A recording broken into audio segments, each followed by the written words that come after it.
राजस्थान कांग्रेस के प्रभारी सुखजिंदर सिंह रंधावा जयपुर आए हैं और जयपुर आए हैं तो 2 दिन तक रहेंगे। 2 दिन तक रहेंगे तो कांग्रेस की बैठकें लेंगे, पदाधिकारियों से लेकर विधायकों से लेकर सांसदों से मुलाकात करेंगे, तमाम लोगों से चर्चा करेंगे और निकाय और पंचायत चुनाव को लेकर आगे कांग्रेस किस रणनीति के तहत बढ़ने वाली है इस पर चर्चा होगी। लेकिन इस बात से ज्यादा चर्चा इस बात की भी हो रही है कि रंधावा इतने लंबे समय बाद क्यों आए और क्यों आए तो अचानक उन्हें अपनी सक्रियता दिखाने की जरूरत क्यों पड़ गई और जरूरत पड़ गई तो आगे चलकर सुखजिंदर सिंह रंधावा क्या प्रदेश के प्रभारी बने रहेंगे और प्रदेश प्रभारी अगर सुखजिंदर सिंह रंधावा बने रहेंगे तो प्रदेश कांग्रेस का फिलहाल जो संगठनात्मक ढांचा है वह भी बना रहेगा और उसमें कोई बदलाव नहीं होगा। और अगर यह खबर है तो फिर निश्चित है कि बहुत सारे नेताओं के परेशानी शुरू हो जाएगी, क्योंकि वे तो सोच रहे थे कि बहुत जल्दी वे प्रदेश अध्यक्ष बन जाएंगे। प्रदेश अध्यक्ष बन जाएंगे तो सारी बागडोर उनके हाथ में आ जाएगी और इसलिए सुखजिंदर सिंह रंधावा का आना कई चर्चाओं को जन्म दे रहा है। कई चर्चाओं को जन्म दे रहा है तो कई चर्चाओं को जवाब भी मिल रहे हैं, कई सवालों के जवाब भी निकल कर आ रहे हैं। कुल मिलाकर अभी प्रदेश कांग्रेस के जो संगठनात्मक ढांचे में परिवर्तन की बातें लेकर बैठे थे उनके दिलों पर जरूर कुठाराघात हुआ है, क्योंकि वर्तमान जो परिस्थितियां हैं, अब चूंकि निकाय और पंचायत चुनाव शुरू हो चुके हैं, उनकी लाटरियां हो चुकी है और 2 दिन के अंदर आचार संहिता शुरू हो जाएगी, लागू हो जाएगी। ऐसे में तय मान के चलिए अगले 6 महीने तक प्रदेश कांग्रेस के संगठनात्मक ढांचे में कहीं कोई बदलाव नहीं आने वाला है। जी हां, आज करेंगे इस पर बात। मैं हूं जर्नलिस्ट योगेश के शर्मा। अगर चैनल पसंद आए तो लाइक और सब्सक्राइब जरूर कीजिएगा। दरअसल सुखजिंदर सिंह रंधावा लंबे समय से राजस्थान नहीं आ रहे थे। इसका एक सीधा सीधा कारण यह था कि पंजाब कांग्रेस में जो उथल पुथल चल रही थी, दिल्ली में बैठ के चल रही थी, पंजाब में बगावत जैसे हालात हो रहे थे। बार बार वहां के प्रभारी भूपेश बघेल कभी पंजाब आ रहे थे, कभी दिल्ली में बैठ के हो रही थी, कभी राहुल गांधी बैठ के ले रहे थे, कभी खड़गे बैठ के ले रहे थे, कभी प्रभारी के साथ चर्चा हो रही थी, कभी संगठन महासचिव केसी वेणुगोपाल के साथ पंजाब के मसलों को लेकर चर्चा हो रही थी और वहां कोई फैसला नहीं हो पा रहा था। ऐसे में सुखजिंदर सिंह रंधावा और चरणजीत सिंह चन्नी दोनों जो एक साथ माने जाते हैं, उन्हें लेकर भी बहुत सारी चर्चाएं थी। सुखजिंदर सिंह रंधावा उसी दौरान गृह मंत्री अमित शाह से मिले थे, उसको लेकर भी चर्चा थी। यानी कि पंजाब कांग्रेस को लेकर इतनी चर्चाएं थी कि सुखजिंदर सिंह रंधावा को लेकर यहां भी चर्चाएं होने लगी कि सुखजिंदर सिंह रंधावा प्रभारी पद से हट जाएंगे और हटने के साथ ही राजस्थान में नए प्रभारी आ जाएंगे। नए प्रभारी आ जाएंगे तो राजस्थान कांग्रेस में बहुत ज्यादा आमूलचूल परिवर्तन हो जाएगा। यह तमाम चर्चाएं थी। लेकिन अब जैसे ही 2 दिन का दौरा बनाकर राजस्थान के प्रभारी के तौर पर सुखजिंदर सिंह रंधावा वापस आए हैं तो ये तमाम जो चर्चाएं थी उन चर्चाओं पर तो विराम लग ही गया, लेकिन जो कयास लग रहे थे वे कयास भी थम गए हैं। दरअसल सबसे बड़ा कयास तो प्रदेश कांग्रेस अध्यक्ष के रूप में गोविंद सिंह डोटासरा की विदाई और नए अध्यक्ष के रूप में किसी भी नेता के आने की जो खबरें थी वे फिलहाल रुक गई है। और रुक गई सिर्फ 1-2 दिन, 5 दिन, 1 महीने के लिए नहीं, बल्कि अगले 6 महीने के लिए रुक गई है। हो सकता है 1 साल के लिए भी रुक गई हो, लेकिन 6 महीने के लिए इसलिए रुक गई है क्योंकि अभी राजस्थान में निकाय और पंचायत चुनाव चल रहे हैं और निकाय और पंचायत चुनाव के बीच में से कोई भी पार्टी अपने प्रदेश अध्यक्ष या प्रदेश के ढांचे को बदलती नहीं है। यही कारण है कि राजस्थान प्रदेश कांग्रेस की जो नई कार्यकारिणी तैयार होकर आने वाली थी उसे भी फिलहाल इन चुनावों तक रोक दिया गया है और वह कार्यकारिणी भी इन चुनावों के बाद ही आएगी, यह तय हो गया है। यानी कि एक चर्चा पर तो यह विराम लग गया है कि प्रदेश कांग्रेस के अध्यक्ष के रूप में गोविंद सिंह डोटासरा निकाय और पंचायत चुनाव कराने वाले।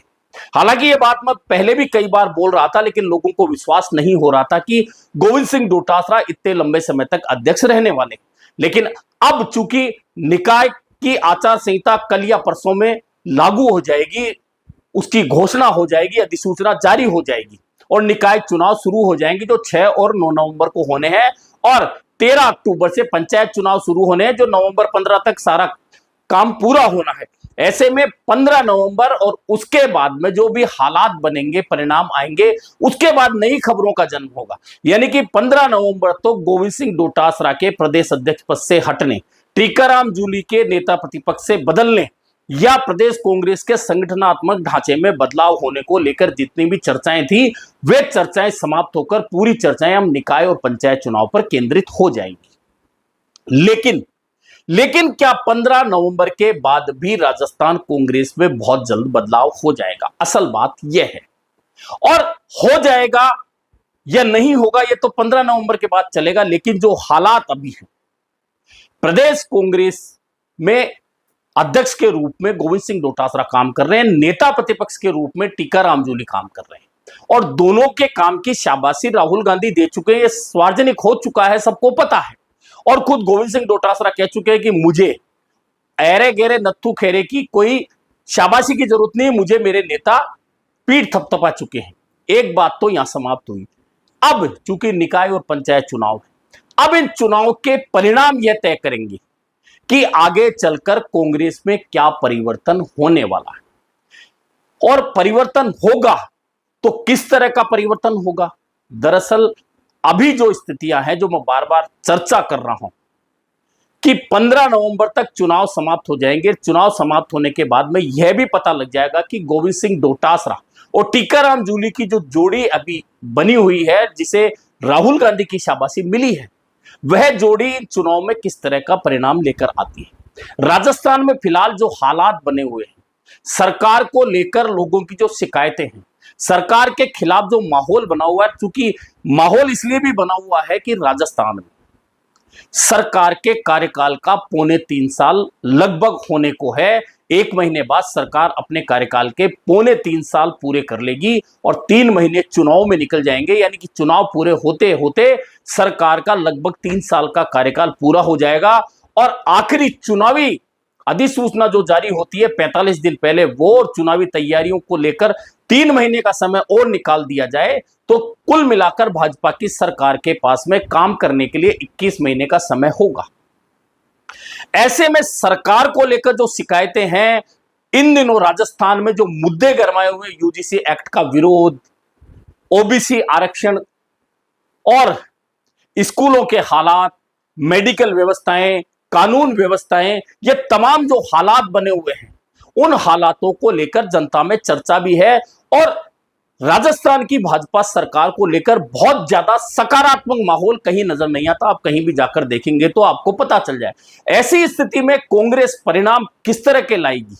ये परिणाम बेहतर तभी हो सकते हैं जब कांग्रेस इन तमाम मुद्दों को लेकर जनता के बीच पहुंच पाए, जनता को यह समझा पाए कि राजस्थान की सरकार आपको जिन वादों के साथ में प्रेजेंटेशन देकर सत्ता में आई थी, अब उन वादों में से कोई भी वादे पूरे नहीं हुए। ऐसे में आप अगर कांग्रेस का साथ देंगे तो 2028 के चुनाव में भाजपा सरकार को उखाड़ फेंकने का मौका मिलेगा।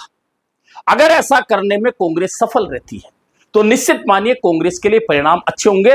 वैसे भी पंचायत चुनाव की बात करें तो पंचायत चुनाव में निश्चित मान के चलिए, ग्रामीण क्षेत्रों में जिस तरह का माहौल है, जहां भी आप जाकर चर्चा करेंगे, बात करेंगे, तो वहां कांग्रेस के लिए अच्छा माहौल देखने को मिलेगा। लेकिन पहली बार अगर यूजीसी एक्ट के विरोध में जो सवर्ण जातियां हैं, ईडब्ल्यूएस आरक्षण पूरा नहीं मिलने को लेकर जो सवर्ण जातियां बार बार आवाज उठा रही हैं और वे भाजपा की खिलाफत की बात कर रहे हैं, आप सोशल मीडिया पर बहुत सारी पोस्ट इन दिनों लगातार आ रही है।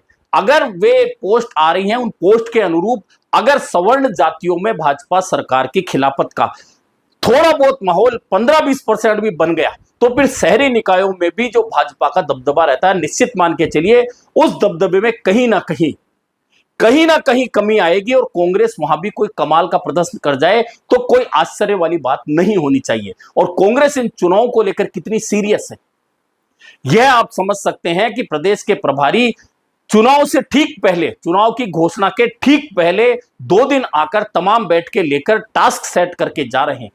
और टास्क सेट करके जा रहे हैं तो निश्चित है कि इन चुनाव को कांग्रेस भी पहली बार बड़ी गंभीरता से ले रही है। ना सिर्फ भाजपा गंभीरता से ले रही है और 6 सह प्रभारी अतिरिक्त रूप से लगाकर पार्टी की मॉनिटरिंग कर रही है, बल्कि कांग्रेस भी सीरियसली होकर इन चुनावों में उतरने वाली है। यही कारण है कि प्रदेश के प्रभारी राजस्थान आकर 2 दिन तक बैठ के ले रहे हैं।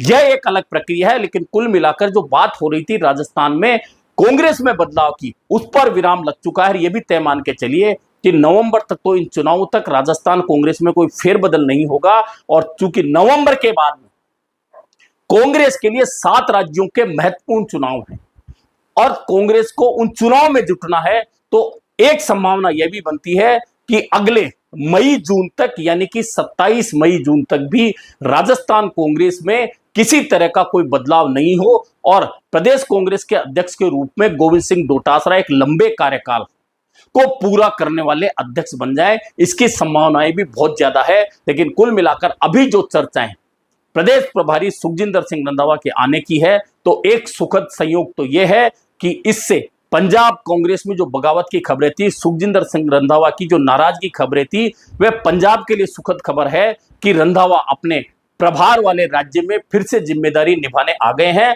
दूसरा, कांग्रेस में संगठनात्मक बदलाव की खबरों पर विराम लगने का फायदा यह होगा कि निकाय और पंचायत चुनाव में कांग्रेस अपना पूरा फोकस कर सकेगी और फोकस करेगी तो निश्चित मानिए कहीं ना कहीं उसका असर राजस्थान के निकाय और पंचायत चुनाव के परिणामों पर भी निश्चित तौर पर आने वाला है।